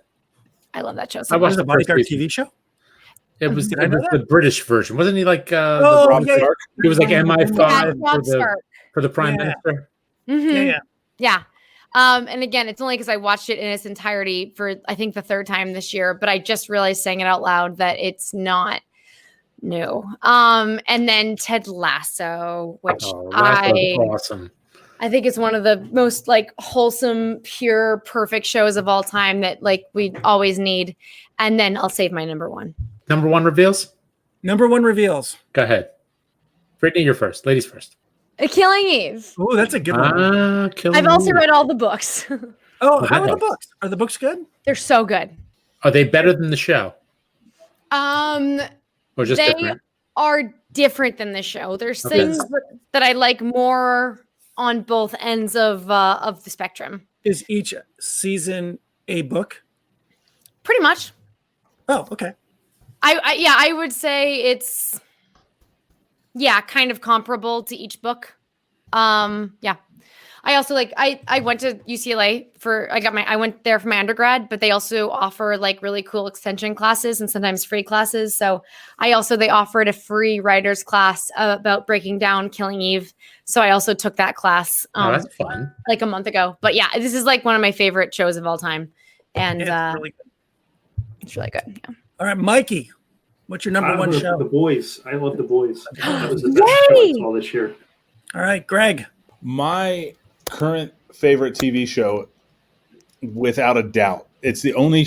I heard when I was away from here for a minute, I heard you mention the Gilmore Girls. Huge guilty pleasure. Greg loves the Gilmore Girls. Love the Gilmore Girls. But my current favorite TV show by a wide margin is What We Do in the Shadows. I just started watching it. I love Taika Waititi. I love Flight of the Conchords. I've heard that the third season of What We Do in the Shadows is partially going to be shot in Transylvania, which has me beyond excited. Too scary. There's something about that show. I have so many friends in the U.S. and in Scotland who were just like, it was appointment television. Like that kind of thing doesn't exist anymore. Right. Because everybody watches whatever they want, whenever they want. Right. And I had so many friends that we worked with on the film in Scotland who would sort of say, oh, they would watch it. Even though they were 5 hours ahead, or I live in LA, so they're 8 hours ahead.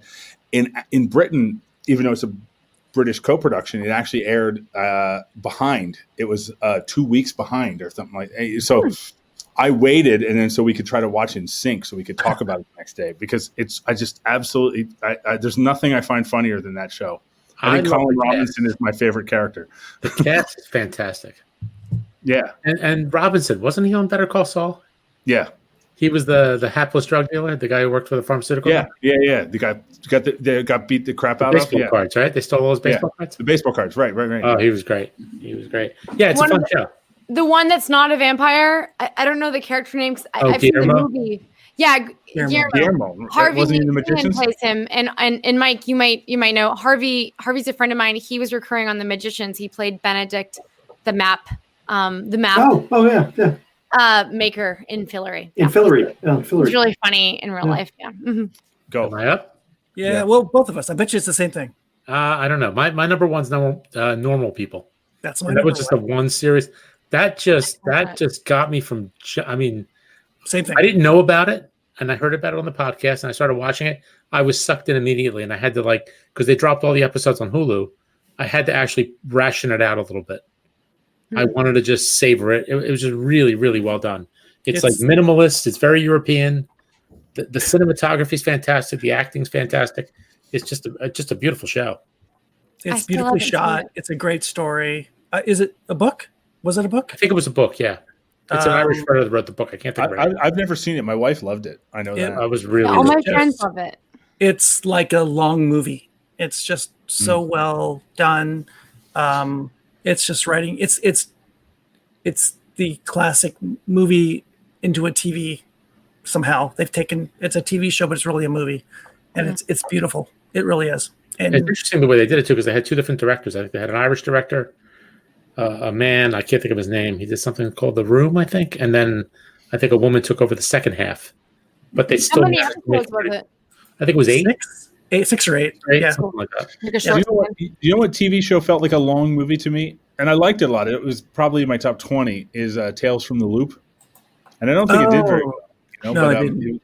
But Jodie Foster produced it, and it felt very Jodie Foster-y, but it felt it had that kind of cinematic pacing, like it was in no hurry. Another one like that to me is My Brilliant Friend on HBO. Let's say HBO. That's based, Brittany, on a series of books from this woman has no name in Italy, and it's all about her life. From cool. Her growing up with her best friend in war-torn Italy, Naples, I think. That's like movie making into television, which is amazing. That's kind of what TV's in some ways is becoming. That's what it's kind of becoming, yeah, right? Which is great. I know. I remember too. I only didn't mention it because I haven't watched the most recent season, but there's this amazing German show called Dark, and it's supposed to be very good. I haven't seen it. Great. So good. And again, I haven't seen the most recent season, so I kind of forgot to mention it, but I don't know why someone said something that jogged my memory. It's such, and I think you can watch it on Netflix, and it's dubbed over in English, which I kind of would prefer subtitles, but I also know that the dubbing is a little less, intimidating sometimes, but Dark is so good. It's so good. And Mike, I'm going to be obnoxious for a second. One of the EPs on The Boys is one of my really good friends, David Reed. And I forgot to say The Boys because, again, I'm not caught up because that's what I do. But David was one of our EPs on The Magicians, and we became good friends. I actually ended up shadowing him when he directed his first episode of television last year on The Magicians. And we're just buddies now, and he's on The Boys. And I always want to support his work, and I haven't watched any of the new season. I might have told him. Whoops. Whatever.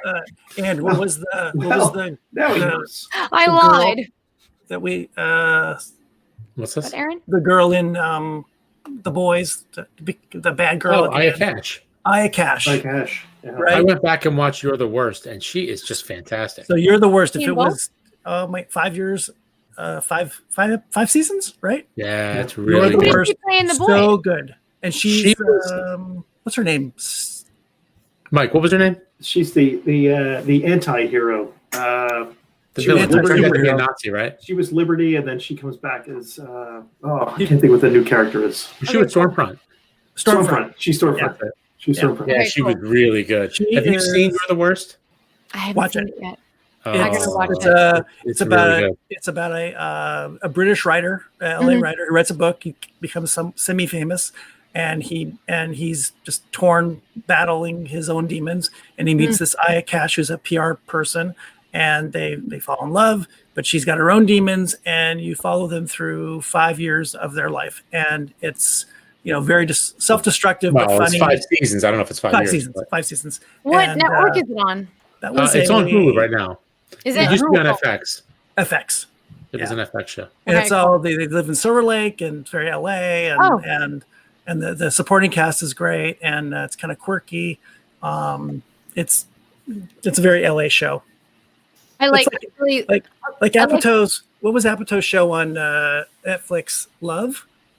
Yeah. I think it was oh, I called- really love that show So too. it's in the same vein as Love.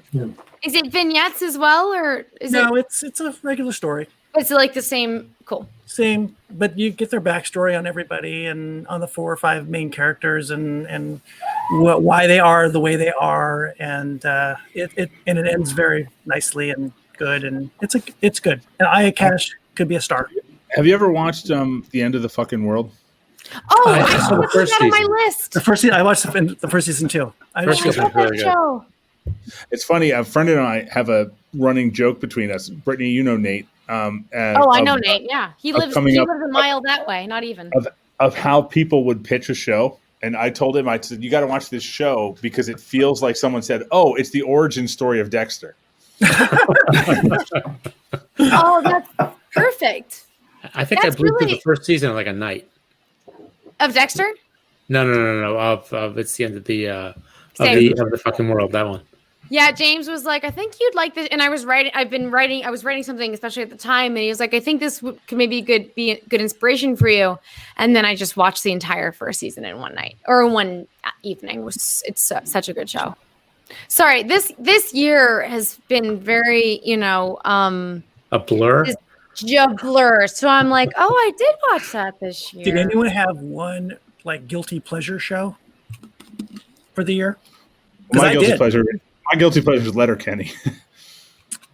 I think it's better than guilty don't- pleasure though. Yeah, me too. I think it's really creative writing, and I think it's not a bad show. It's a good show. The thing that makes it a guilty pleasure for me is how broad it can get. Yeah. And it's funny because it can be so fair. incredibly incisive and it can get so broad. And when it gets broad, I kind of lose interest in it. Like, I hate to admit this, but like the character of Gail, the bartender, every time she's in it, I just kind of like check Yeah. out. My guilty So- pleasure was a show called Outer Banks, and nobody knows what this is, right? No, I know Uh, because I think my manager has a client that was on that show. I think. It's like these 4 or 5 like teens in North Carolina, I and watched it's like a little bit the of rich it. kids versus the non-rich kids, and there's a murder mystery going on, and a treasure search thing. It's like horrid, but it's so riveting. And you don't have to really watch it while you can like fold laundry, as the guys were saying on the watch. You don't have to really watch it to understand it. Yep. It's To a catch laundry folding show. That's It's a actually laundry really folding the best show. way to describe certain things. You could argue that Ozark is a guilty pleasure because that show is just No. well No, bonkers. that's pretty good writing though. It's fun. It was fun. And what's his name? Pelfrey, the one who played her brother. He was great. He just added He a is whole new good. dimension to the show. Yeah, He well, was just a wild I card. pretty much watch anything just Jason Bateman does. Hey, Ange, what's I can't remember the actress's name. I'm sorry. Which one? Aya Cash? No. Oh, the other one. The other Oh, one. I'm sorry. Oh, Andrea Andrea Savage. Sanford. Oh my God, was that this year? Was her show this year or was it No, I last think year? it was last 'Cause year. it But got canceled. that show's awesome too. I am sorry. We highly recommend I Am Sorry with Andrew Savage, who has a really good podcast, by the way, too. Yeah, she does. Yeah. She's Called got a I really Am good- Sorry, or Be an Adult, or something like that. something like that. So you guys, we've kept you a long time here tonight, and I 2 we hours always and like to 20 end, minutes. And we like to talk. We like to throw a couple wacky questions in, and since we're talking TV, so if you can invite a couple TV characters to dinner, TV characters from all time, let's say three. Who would you invite to dinner? TV characters, not actors. TV characters. Right. And you can't say Finn, Mike. Well, you can say Finn, Mike. He's so charming and wonderful. Wait, I have two. You need three? Whatever. It's By your the way- dinner party. I have my three, and I think Okay. it probably reveals too much about me. Okay, so I would invite Sherlock, Villanelle from Killing Eve, and Eleanor Shellstrop, but the shitty version of her from the early Shellstrop. time of The Good Place. So I just really So enjoy. before she died. What? Well, not after Before she died. Yeah, before alive So Eleanor. if the carts didn't hit her and she was coming over your house with the margarita mix, Yes. that Eleanor Shellstrop. She'd Okay. also bring margarita mix. I got feel like the three of them together would be absolutely horrific and incredibly entertaining. Greg? Lorelai Gilmore. Without Oh, so much more wholesome. Jesus.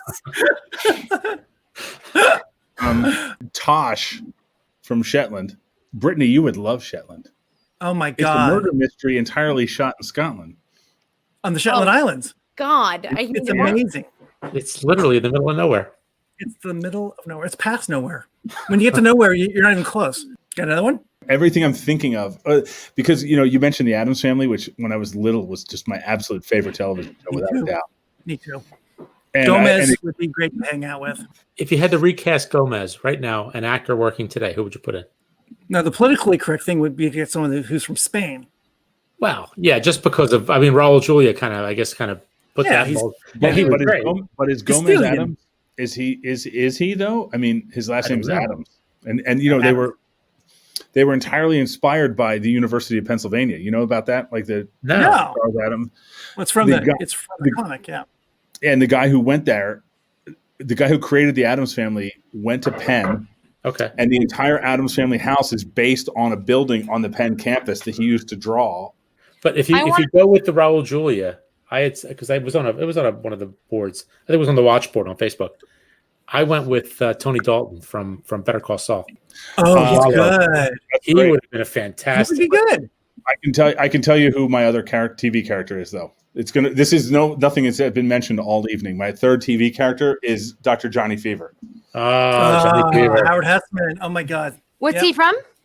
WKRP in Cincinnati. Cincinnati. From what? You were not even born. One at a time. Brittany, you've never seen WKRP in Cincinnati?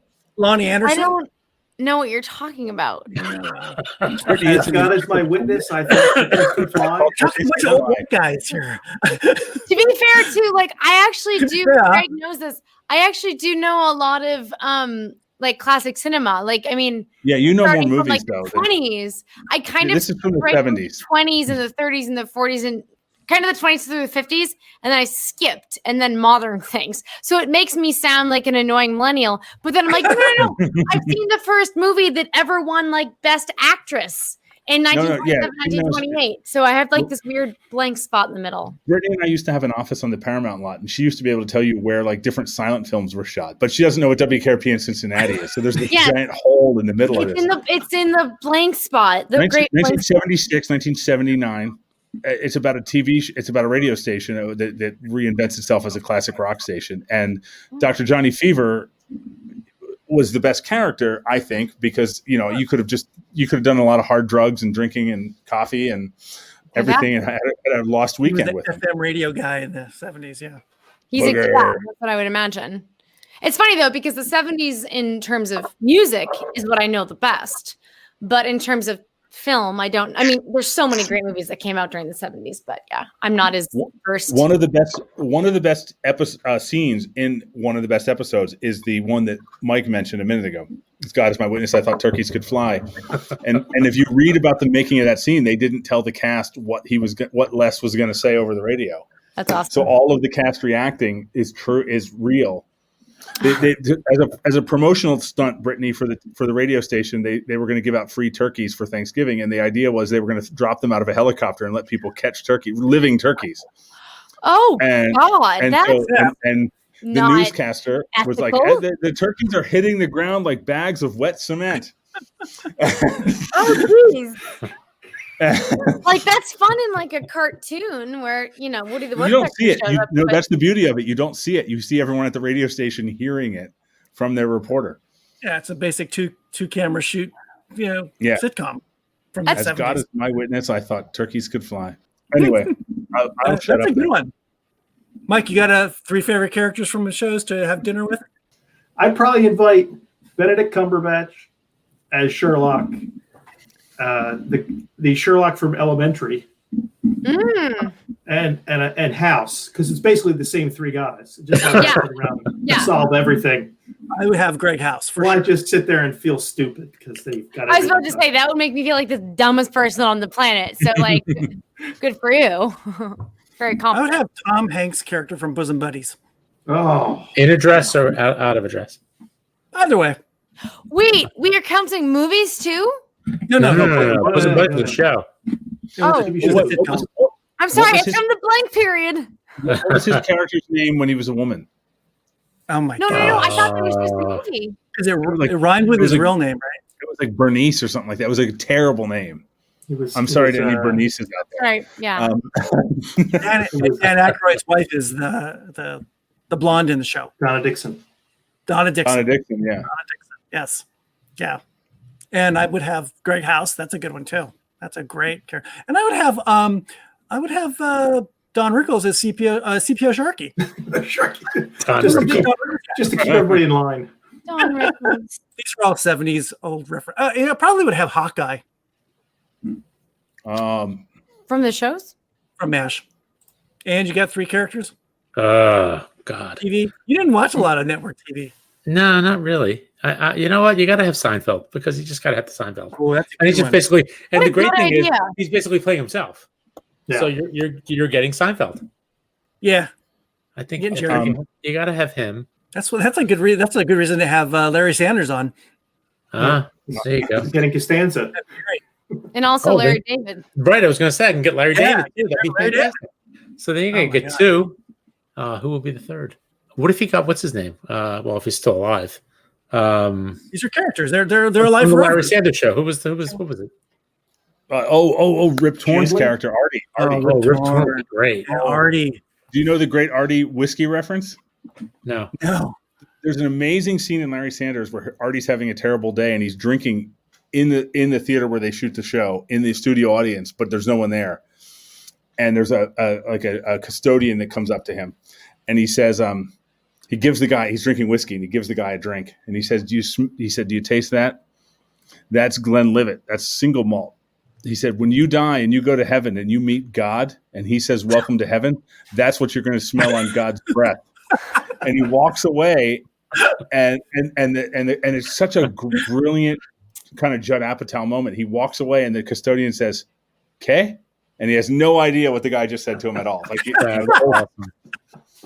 so we don't want to keep you guys forever. It's 12:30 back east, isn't it? Wow, it is. January 22nd. 22, yeah, is the big day. We got 3, 4, 5 weeks away or so, right? Yeah, and our tickets go on sale in 2 days. Well, from California, it's 2 days, but you're in the future, so it's 1 day from you. But our tickets go on sale in 2 days. So we are very excited about the movie. It's been a long time coming. I know you wanted to be in big theaters and IMAX and 3D, but we're going to do a little thing, right? I mean, it's pretty rare to have a film ready for 6.5 months and not have nothing to do, no way forward, and so we made our own. So, well, we're excited about this, and we cannot thank you guys enough for spending a little bit of your Thursday night with us, and we are happy you guys came on the podcast. Episode 5 for us, boozdancing.com, and you want to take us out? Sure. So this was good fun. You can find us on Apple Podcasts, Google, Spotify, Stitcher, and Audible. Or you can also check us out on the website, boozdancing.com. And by all means, email us at boozdancing@gmail.com. We'd love to hear from you.